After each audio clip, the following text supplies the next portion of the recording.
Today I'm going to be showing you how to rig up a rod for bluegill. Now first thing you're going to want to do is you're going to grab your line. Now I'd pull out quite a bit, so you're going to want to loosen your drag. What you're going to do, you're going to take the end, you're going to put it through every eye of each hook, every eye of the pole.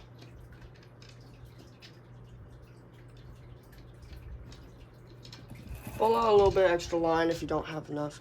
Now, you can't really see the line until I bring it up close, but the easiest way that I've done this is just, sometimes you'll get your hook, it'll have some stuff on it, so like what just happened for me. But you can just take your scissors and then just try cutting that off like that, like so. Now you're going to want to take your hook, you're going to want to put it through the eye of the hook. Now the easiest way I've done it that works well is you just put it through the eye, pull it back, and then twist it. And keep twisting for about 7-8 times. Take your tag in. I don't know if you can see that, but you're going to want to put it through that little hole, not the eye of the hook. It's hard to do it. Okay, you might want to, if you want to do this, you can put it in your mouth. Just loosens, just makes it to where you can pull it tight, or you can put it in water. It just helps it.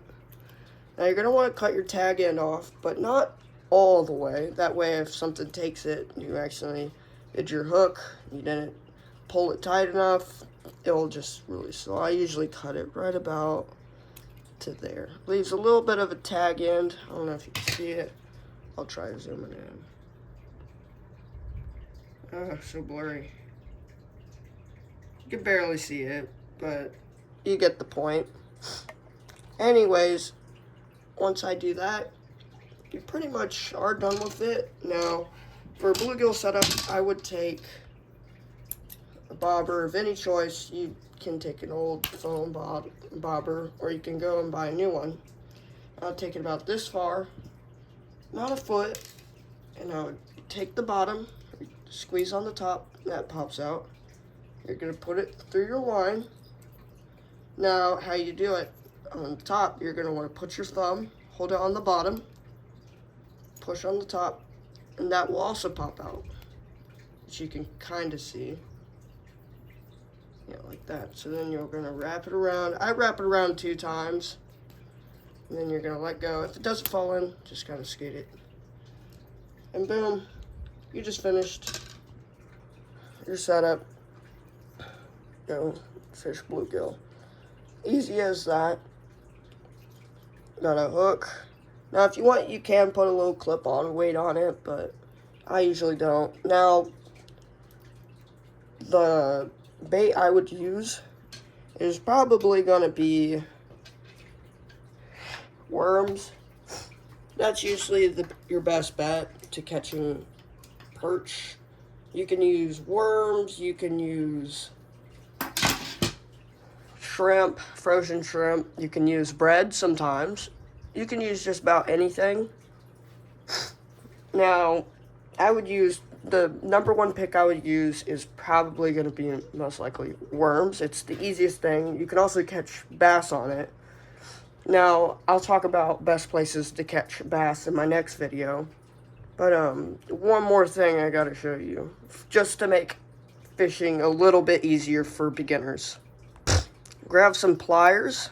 Now, if you have a struggle with like taking the hook out of their mouths, which I'd still deal with that, I'm gonna let out a little bit more water. Okay.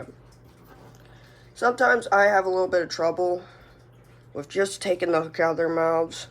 But see, sometimes they have these little barbs on them. You can barely see it. But anyways, they'll have these barbs on it. Now what I like to do, this one has 3 barbs. It has 2 barbs on the side. I like to lay those down That way it's just way easier to take the hook out of their mouths. And this one right here, I like leaving it on there. Now if I'm going for fish that I'm going to keep for dinner, I'll probably keep the barb on there. But other than that, if I'm just fishing for fun, I'm going to probably most likely lay the barb down. That's just so it doesn't rip anything. And plus, it's so much easier for you if you're just trying to take the hook out of their mouths. Sometimes this is one of the hardest parts. I think we got it. Yep, that should do. So I usually clip the barbs off just to make fishing a hair easier. That way, instead of having to yank on the fish super hard, you could just pull it out, and it's easy as that. Well, that's what I got for you today. I'll be talking about best baits to use for catfish, perch, bass in my next video. But see you guys next time. I hope you like and subscribe. I might need that.